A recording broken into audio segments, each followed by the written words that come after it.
하나님은 사람을 사랑하십니다. 왜냐하면 사람만이 하나님의 형상대로 창조되었기 때문에 그렇습니다. 이 땅에 어떠한 피조물도 하나님의 형상, 곧 하나님의 성품 그리고 하나님의 능력을 부여받은 존재가 없는데 오직 인간만이 그것을 부여받았기 때문에 하나님은 우리를 너무나도 특별한 존재로 여기십니다. 자신과 닮았기 때문에 마치 자녀와 같이 여기시죠. 여러분, 이 세상에 많은 아이들이 있지만 그 아이들 중에서 여러분의 자녀만큼, 여러분을 닮은 여러분의 자녀만큼 소중한 아이가 있겠습니까? TV에 다른 아이들이 아파하는 모습을 보면 마음이 아프지만 그래도 내 아이가 아픈 것만큼 그렇게 속상하지는 않습니다. 다른 아이들이 이제 병에 걸리고 심각한 병, 특별히 이제 암 같은 병이 걸렸다 할지라도 지금 내 아이의 감기 몸살이 나에게는 더욱더 속상하죠. 이것이 부모의 마음입니다. 다른 자녀를 위해서는 죽을 수 없지만 내 자녀를 위해서 죽을 수 있는 것이 부모이죠. 마찬가지로 하나님도 그렇습니다. 이 세상 모든 만물을 창조하셨지만 당신의 형상대로 당신을 닮은 인간만큼 가장 큰 애정과 사랑을 쏟는 존재가 없다라는 것이죠. 그래서 하나님은 죄로 인하여 영원히 죽어 멸망할 수밖에 없는 인간을 살리기 위하여 육신의 몸을 입고 이 땅에 직접 오셨고 우리를 위해 대신 죽으셔서 우리를 구원하셨습니다. 죽기까지 우리를 사랑하신 거죠. 왜요? 우리를 너무너무 사랑하시기 때문에 세상에 다른 어떠한 존재, 어떠한 피조물을 위해서도 그러시지 않았어요. 오직 당신의 형상을 담은 인간을 위하여 그렇게 죽으셨다는 것이죠. 예수님이 죽으신 이유가 그것입니다. 여러분, 이렇게 사랑한다면 정말로 하나님이 이렇게 우리를 너무나 사랑하시는데 이렇게 사랑하면 나타나는 한 가지 굉장히 중요한 특징이 하나 있는데 그 특징이 뭐냐면 가까이 하고 싶다라는 거예요. 함께 하고 싶다라는 거예요. 사랑하면. 멀리 있으면 보고 싶고 이게 만나도 더 가까이 있고 싶은 것이 사랑하는 사람의 특징이죠. 물론 시간이 지나면 그 강도는 점점점 줄어듭니다. 그러니까 20대, 30대, 40대 그리고 이제 50대가 넘어가면 현저히 그러한 마음들이 좀 줄어들죠. 저는 30대 중반에 좀 늦은 나이에 연애를 했습니다. 한 1년 정도 연애하고 이제 결혼을 했죠. 그랬기 때문에 타올랐습니다. 그 연애 기간에 불타올랐어요. 그래서 거의 하루도 빠짐없이 만났습니다. 날마다 만났습니다. 뭐 제가 아프거나 그 상대방이 아프지 않은 이상 거의 하루도 빠짐없이 이제 만났거든요. 서로 바쁘기 때문에 이제 퇴근 시간 이후로 만나는데 저보다 제 아내는 늦게 끝나요. 그래서 항상 제가 차를 가지고 그쪽에 갔습니다. 전도협회 사무실에 가거나 혹은 강의하는 그러한 장소로 갔죠. 근데 때로는 갈 때 보면은 차가 막혀서 한 1시간 정도 걸릴 때가 있습니다. 그러니까 1시간을 가요. 그리고 거기서 만나가지고 집까지 가는데 한 30분, 또 집에서 그 문 앞에서 한 30분 차 안에서 이야기를 해요. 그러니까 고작 해봤자 만나는 시간, 만나서 얘기하는 시간은 뭐 1시간밖에 안 되는 거예요. 근데 나머지 다 다른 시간, 가는데 오는데 시간 한 2시간을 길바닥에다가 이제 낭비하는 거죠. 뿌리는 겁니다. 근데 굉장히 낭비잖아요, 사실. 1시간 만나려고 2시간을 허비하는 것이기 때문에 굉장한 낭비인데 그때는 전혀 낭비라고 생각하지 않아요. 전혀 낭비라고 느껴지지 않습니다. 왜요? 사랑하니까. 만나는 것이 중요하고 얘기하는 것이 중요하고 느끼는 것이 중요한 거니까 그게 전혀 아깝다라고 여겨지지 않았거든요. 근데 이제 시간이 지나면서 16년이 흘렀어요. 근데 지금 상황은 어떠한가? 좀 약간 아깝다라는 생각이 요즘에는 이제 들어요. 그래서 제 아내가 어디 멀리 가거나 그러면은 웬만하면 다른 사람 차 타고 와라 이렇게 얘기하거든요. 귀찮기도 하고 또 이제 아까운 마음도 들고 그런 생각이 듭니다. 어쨌든 간에 이제 사랑의 강도가 좀 약해진 것이죠. 그렇지만 그래도 보고 싶어요.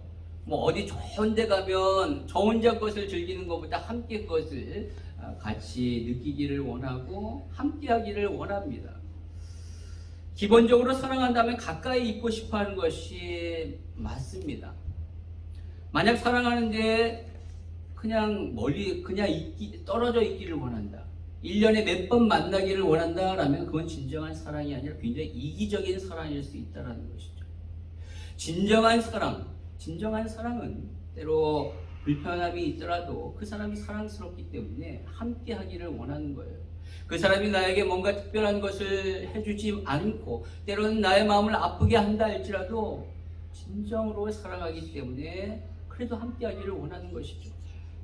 너무 나를 힘들게 했던 남편이지만 그 남편이 심각한 병에 걸려 죽을 상황에 처했으면 다시 그 사랑이 막 일어나서 그래도 내 남편 그래도 살아있으면 좋겠다라는 그런 생각이 드는 거예요. 진정으로 사랑한다면 함께 하기를, 가까이 하기를 원하는 것이죠. 여러분, 그와 마찬가지로 하나님도 우리를 너무너무 사랑하시기 때문에 우리와 더욱더 가까이 하기를 원하십니다. 하나님이 아담과 하와를 창조하시고 그냥 내버려 두신 것이 아니에요. 하나님은 그들과 가까이 하기를 원하셨어요. 계속 말씀하시죠.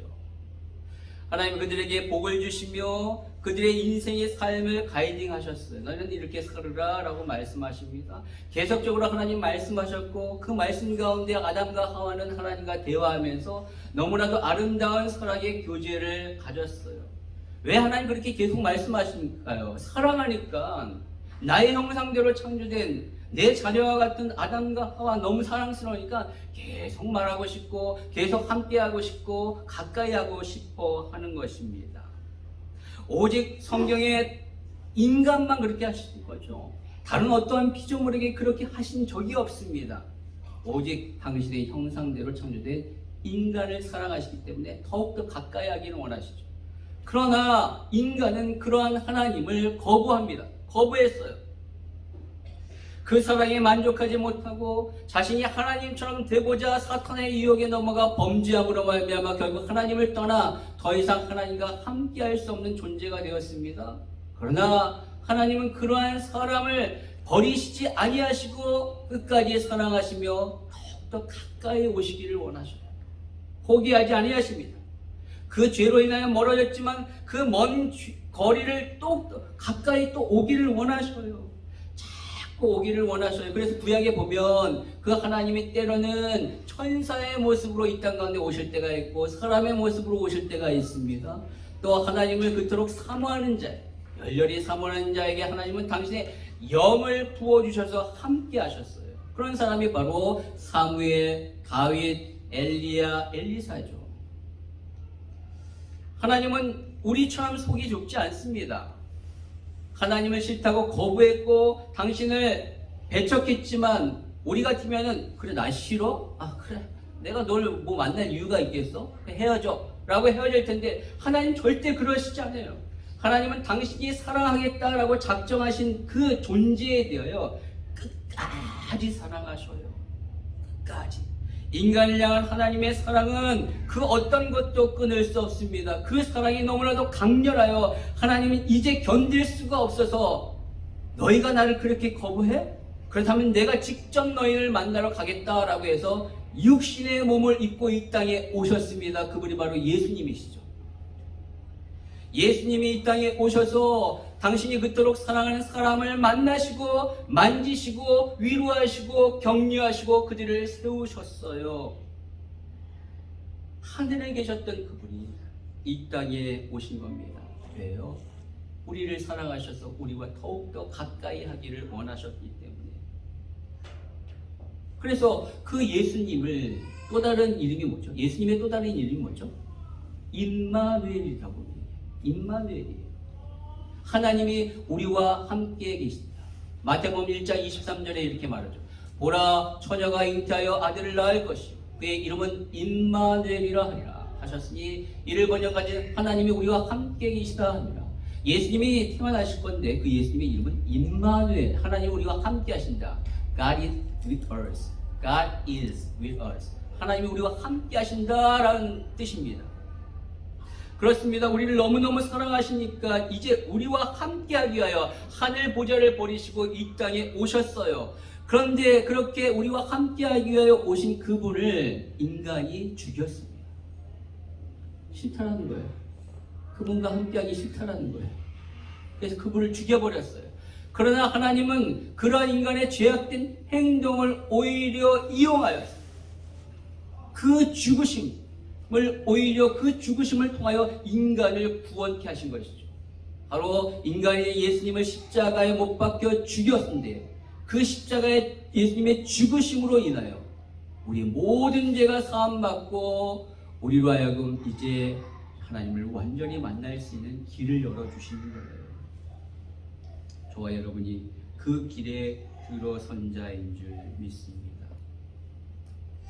자, 이렇게 예수 그리스도께서 이 땅에 오셨어요. 하나님이신 그분이 우리를 진짜 더욱더 가까이 만나시기 위해 이 땅에 오셨고 십자가와 부활을 통하여 우리 가운데 구원을 베푸셨어요. 그리고 이제 그분이 하늘나라에 승천하셨죠. 그렇다면 그 하나님, 그분이 이제 우리와 함께 하시지 아니하시는 걸까요? 그토록 우리를 사랑하셔서 함께하기를 원하셔서 구약시대 때는 그렇게 때로는 천사의 모습으로 사람의 모습으로 당신의 영을 사랑하는 사람들에게 부어주시고 이제 신약시대 때 예수 그리스도를 통하여 이 땅에 오셨는데 이제 하늘나라에 올라가심으로 더 이상 우리와 함께 하시지 아니하실까요? 아닙니다. 이젠 오히려 그 예수 그리스도를 믿는 자의 삶 가운데 마음 가운데 완전히 들어와서도 우리와 24시간 평생을 함께 하기를 원하셔요. 그래서 보내주신 분이 누구시죠? 성령님이십니다.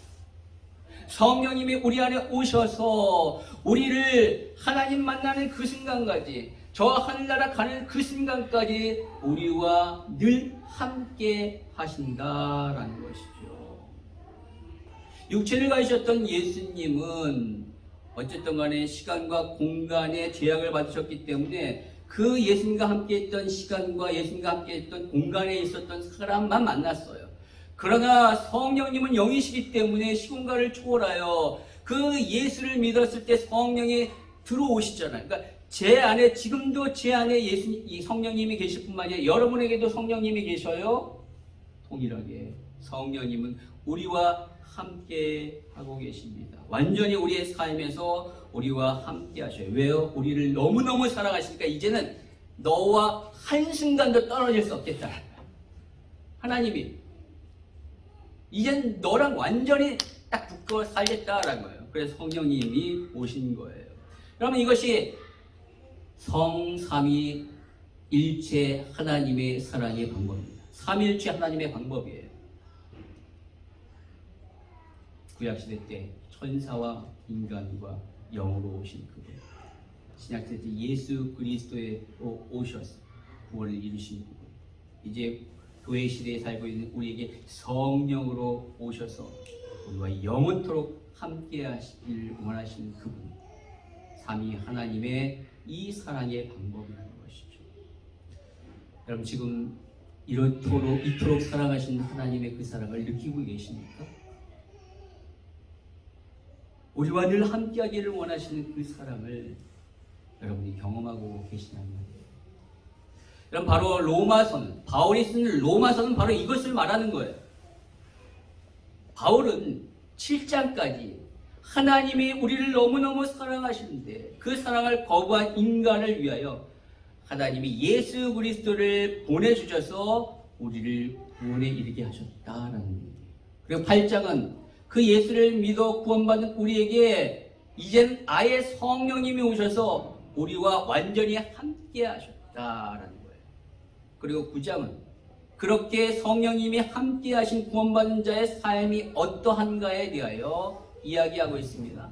특별히 우리가 지난주부터 시작된 이 8장의 내용은 그 구원받은 자의 삶에 성령이 오셔서 함께 하신 그 성령님으로 인하여 우리가 어떻게 변화되었는가, 우리의 영적인 상태, 영적인 정체성에 대해서 이야기하고 있습니다. 그래서 너무너무 중요한 거예요. 이게 로마서가 성경의 다이아몬드랍니다.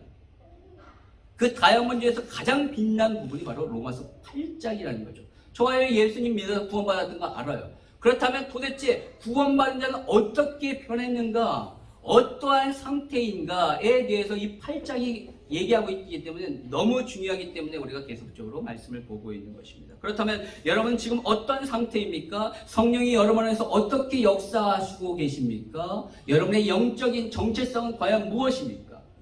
그 첫 번째로 오늘 바울은 말하기를 성령이 우리를 예수님께 빚진 자 되게 하셨다라는 것입니다. 우리 같이 한번 읽어볼까요? 저를 따라서 얘기해 봅시다. 성령이 예수님께 빚진 자 되게 하셨다. 성령이 예수님께 빚진 자 되게 하셨다.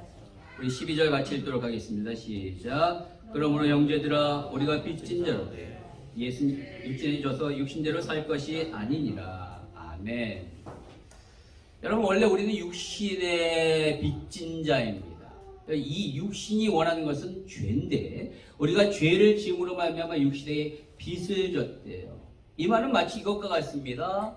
여러분이 갑자기 돈이 급전이 필요하게 됐어요. 그래서 돈을 막 구하려고 했는데 구하지 못하다가 결국은 사채업자에게까지 손을 뻗은 거예요. 근데 알고 봤더니만 돈을 빌렸더니만 그 사채업자가 조폭이에요. 어떡합니까? 얼마나 무섭습니까?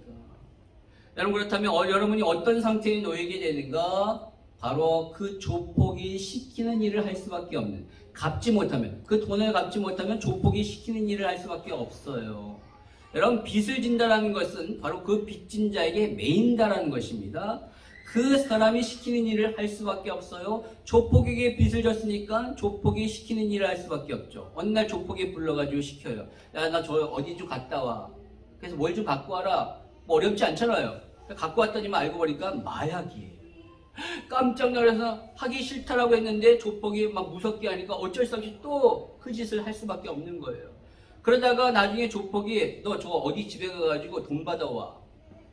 가기 싫지만 어쩔 수 없이 가야죠. 왜요? 빚을 졌으니까. 그래서 조폭이 시키는 대로 막 때리라고요.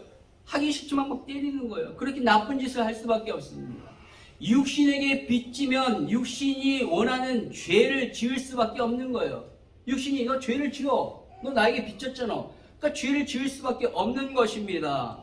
그러나 그렇게 육신대로 그렇게 살면 어떻게 되는가? 오늘 13절에 말하고 있습니다. 너희가 육신대로 살면 반드시 죽을 것이다. 왜? 죄를 지으니까요. 죄의 삭은 사망이니까요. 그 죄로 말미암아 영원한 죽음을 맞이할 수밖에 없는 것이 인간이죠. 좋아요, 여러분. 그러나 여러분 안심하십시오. 우리는 더 이상 육신에게 빚을 진 자가 되지 않았다라는 거예요. 육신의 빚진 자가 아니라 거기서 해방되었대요. 왜냐하면 우리의 죄값을 예수님이 대신 갚아주셨기 때문에. 우리의 죄값으로 말미암아 우리가 죽어야 되고 지옥의 형벌을 받아야 되는데 예수님이 대신 죽으시고 모든 지옥의 형벌을 감당하셨기 때문에 우리의 죄값을 그분이 다 해결해 주셨기 때문에 이제 육신에게 빚진 자가 아니라는 거예요. 대신 우리는 누구에게 빚진 자입니까? 예수님께 빚진 자가 된 거예요. 예수님이 우리의 빚을 갚아주셨으니까. 성경은 바울은 그렇게 예수님께 빚진 자를 또 다른 표현으로 뭐라고 얘기냐면 로마서 13장 8절에 사랑의 빚진 자다라고 말하고 있어요. 피차 사랑의 빚 외에는 아무에게든지 아무 빚도 짓지 말라. 우리는 사랑의 빚진 자래요. 왜? 예수님의 사랑을 받아서 죄 용서를 받았습니다. 죄값을 다 해결받았습니다. 그 예수님의 사랑의 빚진 자예요. 그렇다면 이 땅에 그 빚진 자답게 살아가는 거예요. 어떻게 그 빚을 갚기 위해서는 다른 사람을 사랑하라는 거죠. 그렇게 사랑할 때 예수님에게 빚진 그 사랑의 빚을 갚게 된다라고 사도 바울은 말하고 있습니다. 여러분 이처럼 예수님에 의하여 예수님께 우리가 빚진 자예요. 근데 어떻게 예수님이 우리의 빚을 갚아주셨습니까? 십자가에서 죽으심으로 말미암아 우리의 모든 죄값을 치르셨어요. 그런데 예수님이 다시 살아나시지 않았다면 그 죄값을 인정받지 못하는 거예요. 다 해결하셨지만 그거를 해결한 당사자가 죽었어요. 그러면 사탄이 뭐라고 얘기하냐면 예수가 죽었네? 그가 해결했다라고? 말도 안 돼. 죄값을 계속 요구하는 거예요. 그러나 예수님이 살아나셨기 때문에 이제 더 이상 그 예수님을 향하여 죄값을 요구할 수 없는 것이죠. 당사자, 해결하는 당사자가 있으니까. 그런데 성경은 예수님의 살아나심에 대하여 이 살아나시기에 어떻게 살아나게 되셨는가? 바로 하나님의 영에 의하여 예수님이 살아나게 됐다라고 성경은 말하고 있어요. 11절 같이 한번 읽어볼까요? 시작. 예수를 죽은 자 가운데 살리신 이의 영이 너희 안에 거하시며 그리스도 예수를 죽은 자 가운데 살리신 이가 너희 안에 거하시는 그의 영으로 말미암아 너의 죽을 몸도 살리시리라. 아멘. 바로 하나님의 영이신 성령님에 의하여 예수님이 다시 살아나신 겁니다. 그 성령님이 우리 안에 들어오셨기 때문에 이제 우리도 죽지만 다시 부활할 수 있는 거예요. 바로 우리가 육신에게 비치지 아니하고 오히려 예수님께 빚진 자가 된 것은, 사랑의 빚진 자가 된 것은 성령님에 의해서입니다. 그분이 예수님을 살리셨기 때문에, 그분이 또한 우리를 살리시기 때문에 그렇습니다.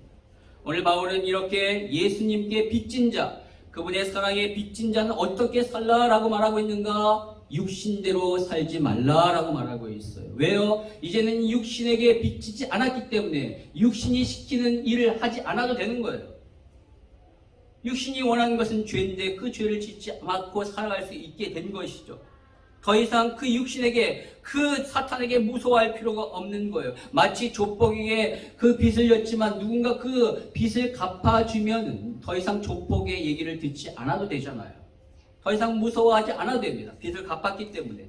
그와 마찬가지로 이젠 더 이상 무서워하지 아니하고 육신이 시키는 대로 살지 말라라고 말하고 있습니다. 여러분, 육신이 원하는 대로 죄를 따라 살지 마시기 바랍니다. 오늘 13절에 바울이 말하듯이 몸의 행실을 죽여야 합니다. 14절에 말하듯이 성령의 인도를 받아야 합니다. 그것이 바로 육신에게 빚진 자가 아니라 이제 그리스도께 빚진 자, 그 사랑에 빚진 자의 삶이에요. 더 이상 죄를 짓는 것이 아니라 이젠 오히려 사랑을 행하는 자의 삶을 살아가는 것이 바로 그리스도께 빚진 자, 사랑에 빚진 자의 삶의 모습입니다. 저와 여러분이 이 사실을 명심하시고 몸의 행실을 죽이시고 성령의 인도함을 받아 하나님의 자녀답게 그리스도께 빚진 자로서 온전히 사랑을 베푸며 살아가시는 그런 삶이 되기를 주님의 이름으로 축원합니다. 두 번째로 성령님은, 자, 첫 번째 성령님은 우리를 어떻게 하셨다고요? 사랑의 빚진 자, 그리스도께 빚진 자로 삼으셨다면, 두 번째 성령님은 우리를 양자되게 하셨다라는 겁니다. 저를 따라서 한번 고백해 보실까요? 성령의 양자로 삼으셨다. 성령의 양자로 삼으셨다. 예, 15절 같이 읽겠습니다. 시작. 너희는 다시 무수하는 종의 영을 받지 아니하고 양자의 영을 받았으므로 우리가 아빠, 아버지라고 부르시느니라. 아멘. 우리에게 양자의 영이 임하여 우리로 하여금 하나님을 아빠, 아버지라고 부를 수 있게 하셨다는, 그럼 우리는 하나님의 자녀가 된 것이죠. 그러면 사실 하나님이 택하신 이스라엘 백성들조차도 하나님을 아빠, 아버지라고 부르지 못했어요. 분명히 모세는요, 하나님을 아버지라고 얘기했거든요. 신명기 32장 6절에 보니까 이스라엘을 향해 이렇게 말합니다. 어리석고 지혜 없는 백성아, 여호와께 이같이 보답하느냐. 그는 내 아버지시오. 너를 지으신 이가 아니시냐. 그가 너를 만드시고 너를 세우셨도다 라고 말했습니다. 하나님이 이스라엘 백성들의 아버지시래요. 그러나 이스라엘 백성들은 그렇게 부르기를 싫어했습니다. 하나님을 그렇게 부르기를 싫어했어요. 왜냐하면 그렇게 부르면 하나님의 격이 떨어질 것이라고 생각했기 때문에. 그래서 함부로 하나님을 아버지다, 자신의 아버지라고 말하는 사람이 없었어요. 그런데 예수님은 오시자마자 하나님을 자기의 아버지라고 부르셨어요. 하늘에 계신 내 아버지시다. 하나님이 나의 아버지시다 라고 말했습니다. 그분은 모든 공생애간에 하나님이 나의 아버지심을 선포했고 또 제자들과 모든 사람들에게 하나님 아버지 되심을 가르쳤어요. 제자들에게 가르쳤던 주기도문을 보십시오. 그 주기도문의 처음 부분부터 뭐라고 얘기하고 있어요? 하늘에 계신 우리 아버지시오. 너희들 이렇게 기도해. 하늘에 계신 우리 아버지다라고 그렇게 기도하라라고 예수님이 가르치셨습니다. 심지어 예수님은 죽으실 때까지도 하나님을 아버지라고 부르셨죠. 누가복음 23장 46절에 예수께서 큰 소리로 불러 이르시되 아버지 내 영을 아버지 손에 부탁하나이다 하고 이 말씀을 하신 후 숨지시니라. 예수님은 이토록 하나님을 아버지로 여기셨습니다. 이제 우리는 그 예수 그리스도를 믿음으로 말미암아 그분이 하나님을 아버지라고 부르셨듯이 우리 또한 하나님을 아버지라고 부를 수 있는 하나님의 자녀가 되는 거예요. 그런데 오늘 15절에 보니까 우리가 양자의 영을 받았다라고 말하고 있습니다. 그냥 아들이 된 것이 아니라 그냥 자녀가 아니라 특별히 양자가 되었다라고 말하고 있어요. 입양된 거죠. 입양. 양자는 입양된 거. 어답션. 입양된 겁니다. 원래는 누구의 자녀였죠? 마귀의 자녀였습니다. 마귀의 자녀였어요. 그런데 예수님이 우리를 구원하셔서 그 예수를 믿음으로 말미암아 우리가 하나님의 자녀가 된 거예요. 입양된 겁니다. 양자가 된 거예요. 근데 그 과정 간에 성령이 역사하셨어요. 양자의 영을 우리에게 부어주셔서 우리가 양자된 겁니다. 성령. 하나님의 영이 있는 자만이 하나님의 자녀인 것이죠. 양자의 영이 있는 자만이 양자가 되는 것입니다. 그냥 오늘 너 오늘부터 나의 그냥 아들 되라 라고 해서 되어지는 것이 아니에요. 법적으로 분명히 어떤 절차를 받고 승인을 공인을 받아야지만 양자가 될 수 있는 거예요. 여러분 입양을 할 때 그냥 홀트 아동 복지해가지고 너무 예쁘다 이 아이 내 아이에게 해주세요 그래가지고 되는 게 아니잖아요. 분명히 법적인 절차를 받고 공인을 받아야 돼요. 그와 마찬가지로 우리가 하나님의 양자가 되기 위해서는 분명한 하나님이 만드신 법적 절차를 거쳐야 되는데 그 법적 절차에서 성령이 우리 안에 오셔서 우리의 마음 가운데 인을 딱 치셔야 돼요. 도장을 딱 치셔야 돼요. 우리가 그 문서에 출생, 입양하는 그 출생에 도장을 찍었을 때 이 아이가 내 아이가 되듯이 성령님이 오셔서 우리 마음 가운데 도장을 찍었을 때 우리가 하나님의 자녀, 양자가 된다라는 것입니다. 바로 우리가 양자가 되기 위해서 성령께서 그렇게 역사하셨다는 거예요. 성령이 내 안에 들어오셔서 내 마음에 양자의 도장을 찍어 놓으신 거예요. 그래서 우리가 양자가 됐습니다. 근데 우리나라 개념으로 보면 이 양자는 첫 아들보다, 그러니까 친자보다 어떤 차별이 있을 거라는 생각이 있습니다. 우리나라 사람들에게는 있어요. 왜냐하면 조선시대 때 그런 게 많았거든요. 그렇죠. 적자. 자기의 진짜 적자보다 서자나 양자에게 많은 차별이 있었잖아요. 그렇죠. 대표적인 사람 누구죠? 홍길동 아니에요. 홍길동. 아버지를 아버지라 부를 수 없고 형을 형이라 부를 수 없는 서자 출신의 그런 어떤 차별이 있었다는 거예요. 그러나 로마는 다릅니다. 이 글을 쓰고 있는 지금 바울이 로마서를 쓰고 있잖아요. 이 로마에 있는 교회 그 당시에 이 로마의 분위기는 뭐냐면 양자는 친자와 똑같습니다. 그리고 똑같은 대우를 받아요. 우리가 잘 아는 네로 황제도 양자였습니다. 그의 양아버지 클라우디우스 황제가 죽고 난 이후에 그가 양자였음에도 불구하고 로마의 5대 황제가 됩니다. 그 정도로 로마에서는 양자와 친자의 개념이 똑같다는 거예요. 똑같은 권리를 갖고 있습니다. 성경에서 보면은 사울의 손자, 즉 요나단의 아들 누구였죠? 무비보셋이 있었습니다. 한 달 한시에 할아버지와 아버지가 전쟁터에서 죽었어요. 이 아이를 보호하기 위하여 유모가 무비보셋 갓난아이를 얽고 뛰었어요. 그 밤에 막 뛰다가 잘못하여 떨어뜨렸는데 이 아이가 그만 다리가 부러져 평생을 절름발이가 됩니다. 이 아이는 숨어 살았어요. 왜요? 그 사울의 핏줄이니까. 이게 다윗의 시대가 됐으니까. 다윗을 피해 숨어 있었는데 결국은 다윗에게 발견되게 됩니다. 이제 죽었구나라고 생각했는데 다윗은 어떻게 했죠? 그의 아버지 요나단과의 약속으로 인하여 이 무비보셋을 자신의 아들처럼 받아줍니다. 그 아이를 위하여 그 무비보셋을 위하여 모든 것을 다 회복시키죠. 그의 토지와 그의 종과 그가 가지고 있었던 과거에 있던 모든 영화를 그를 다 복귀시킵니다. 그리고 날마다 자신의 상에 참여하여 자신과 함께 먹고 마시게 합니다. 마치 자신의 아들과 같이 여겼던 거예요. 그와 마찬가지로 하나님도 우리를 그렇게 여기신다는 거예요. 우리를 양자로 삼으셨는데 마치 자신의 하나님의 친자이신 오직 유일한 독생자 예수 그리스도와 같은 대우를 하신다는 거예요. 그리스도가 받는 그 놀라운 영광과 권위와 축복을 우리에게도 주신다라고 말씀하시는 거예요. 놀랍지 않습니까? 놀랍지 않습니까? 어느 정도 주시는가? 우리를 상속자로 삼아 하늘의 유업을 똑같이 주신대요.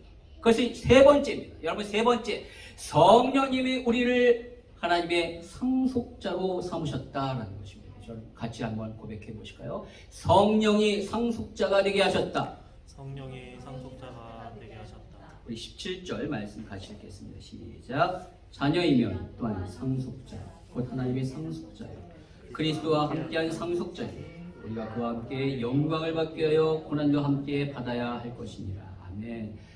하나님이 우리를 자녀로 삼으셨습니다. 성령이 우리 안에 오셔서 하나님 자녀가 되셨는데 더 정확하게 말하면 양자 되게 하셨습니다. 근데 그 양자의 특권이 뭐냐? 권위가 뭐냐? 권한이 뭐냐? 하나님의 상속자래요. 그리스도와 함께하는 상속자, 즉 그리스도께서 받는 하늘의 유업을 똑같이 받는 그런 상속자가 되게 하셨다라는 거예요. 여러분, 세상에서는 아버지가 죽으면 자녀들이 유산을 물려 나눠받습니다. 따라서 자녀들이 많으면 그 유산이 적어지겠죠. 자녀가 적으면 유산을 많이 받습니다. 그래서 때로 TV에 뭐 드라마나 영화 같은 데 보면 아버지의 유산을 독차지하기 위해서 어떻게 하죠? 큰아들 적자가 서자가 양자들을 죽이려고 합니다. 왜? 더 많이 받으려고. 그러나 하나님의 나라는 그렇지 않습니다. 하나님의 나라는 모자람이 없어요. 부족함이 없어요. 너무나도 풍족하고 충만합니다. 그래서 하나님의 상속자인 우리는, 예수님이 누리는 그 놀라운 영광을 빠짐없이 누릴 수 있다라는 거예요. 여러분, 이것만큼 벅찬 소망이 어디 있습니까? 비록 이 땅 가운데 가난하고 힘들고 어렵다 할지라도 우리에게 예비하신 저 하늘나라의 유업은 비교할 수 없는 너무너무 어마어마하다는 거예요. 주님이 누리시는 그 영광을 우리 또한 그곳에서 누릴 수 있다라는 이 소망이 우리 가운데 있다라는 거예요, 여러분.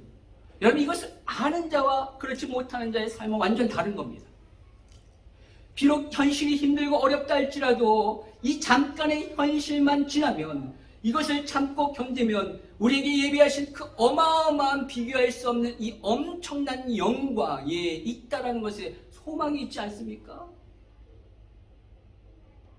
일주일 후에 어마어마한 스퀘어의 집이 내 거예요. 그런데 지금 여기에 비 새고 있는, 이 천장에서 비 떨어지고 있는 이 집이 뭐가 그렇게 괴롭고 힘들겠어요? 일주일이면 참고 견디기만 하면 되는데 오히려 이것이 기쁘죠.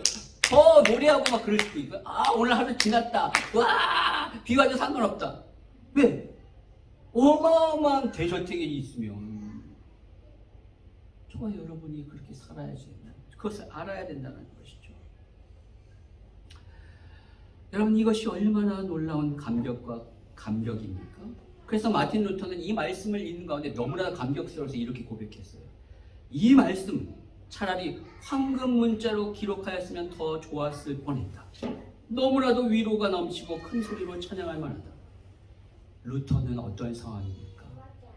그 엄청난 캐톨릭 그 사제들의 위협과 죽음의 위협 가운데 공포, 혼자 숨어서 그 종교개혁을 이룬 가운데 얼마나 많은 박해와 그 죽음의 위기 가운데 있었습니까?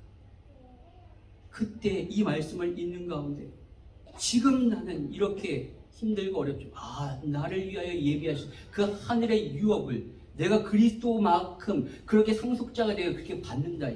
너무너무 큰 감격과 벅찬 기쁨이 와서, 어우, 야, 이거는 진짜 황금 문자로 써서 늘 보고 싶다라고 이렇게 고백한 거예요.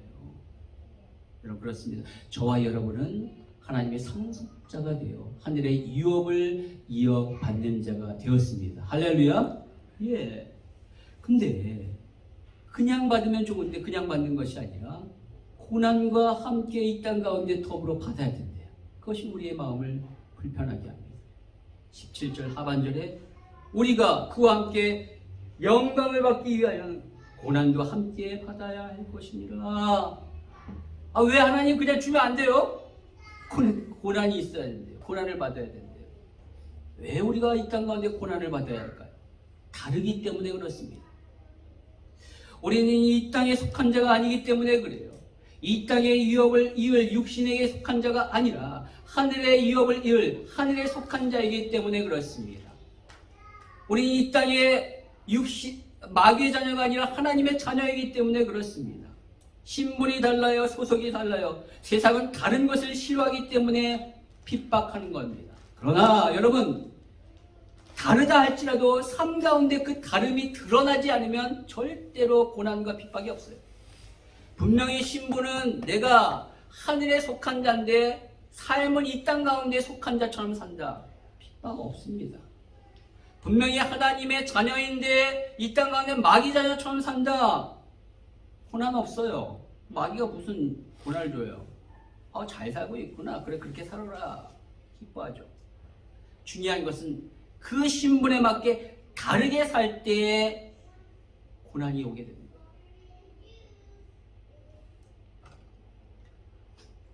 오늘 바울은 이 초대교회 성도들, 특별히 로마 성도들을 향하여 이렇게 얘기합니다. 너네가 예수를 믿어 하나님의 자녀가 되어 받는 핍박과 고난, 너무나도 힘들지. 그러나 그 고난과 핍박 이후에 너에게 있을 그 놀라운 영광은 지금 고난과 비교할 수 없단다 라고 18절에 말하고 있습니다. 같이 한번 읽어볼까요? 시작. 생각하건대 현재 고난은 장차 우리에게 나타날 영광과 비교할 수 없도다. 그렇습니다. 비교할 수 없다. 현재의 고난이 무서워서 미래의 그 영광을 포기하는 사람이 있습니까? 그만큼 어리석은 자가 있을까요? 근데 우리의 삶의 현실은 그런 것 같아요. 현재의 고난 때문에 미래의 영광을 포기하려는 그런 사람처럼 사는 사람들이 너무나 많습니다.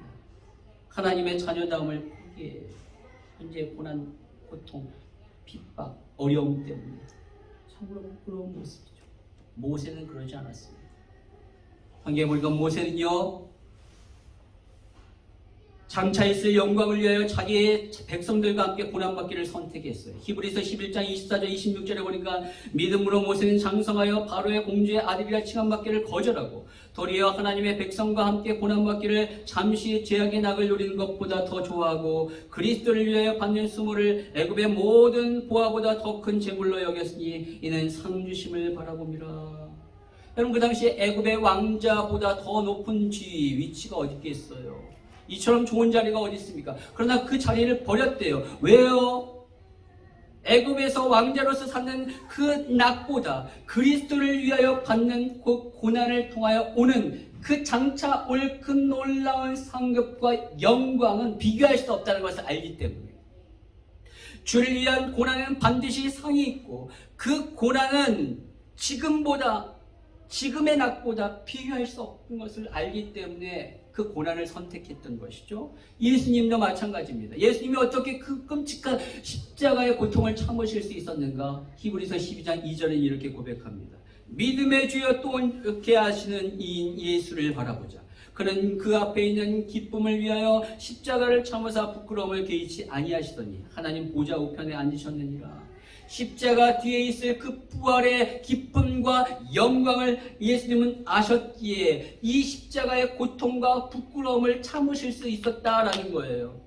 그 영광을 아는 자, 장차 나에게 주어질 큰 놀라운 복을 아는 자는 지금 현실의 고통을 참고 인내하며 견딜 수 있는 거예요. 저와 여러분이 그러시길 원합니다. 어떨 때 고난받는다고요?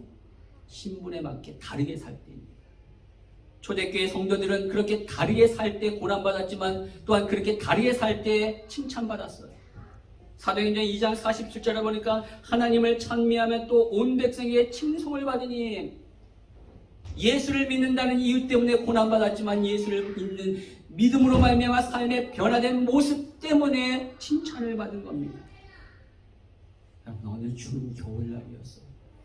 한 아이가 그 추위에 떨면서 거리에서 너무나도 배고파하며 오들오들 떨고 있었어요. 그런데 어느 날 한 아주머니가 그 길을 옆을 걸어가다가 그 아이를 본 거예요. 너무나도 이 아이가 불쌍한 마음이 들어 이 아이를 데리고 식당에 가서 따뜻한 국밥을 먹여줍니다.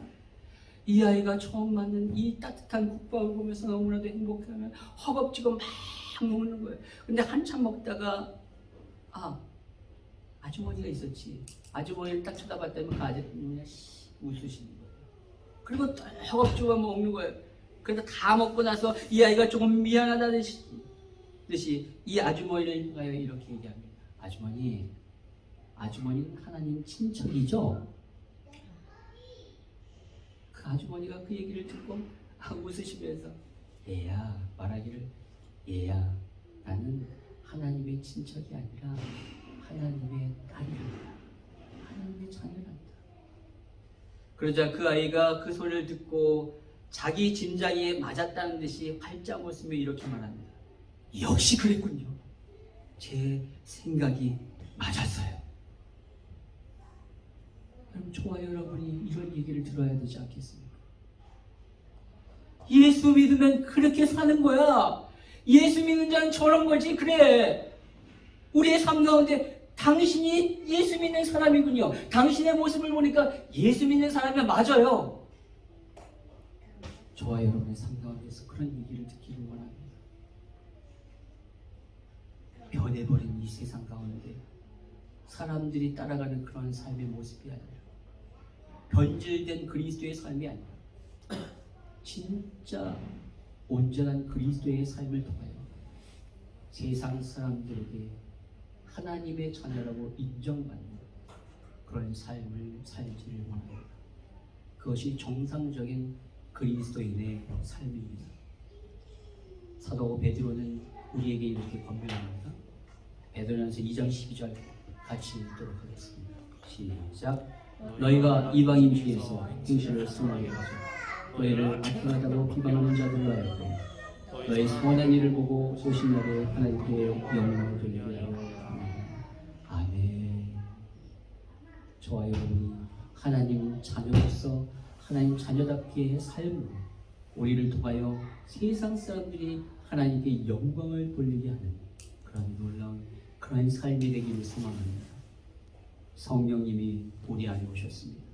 우리를 하나님의 자녀로 삼으셨습니다. 우리를 양자로 삼으셨습니다. 이제는 우리가 육신대로 사는 것이 아니라 성령의 인도함을 받아 하나님의 자녀로서 살고 그리스도께 빚진 자로서 그 빚을 사랑으로 갚아 하나님께 영광을 돌리는 그런 한 주의 삶이 되시길 주님의 이름으로 축원합니다.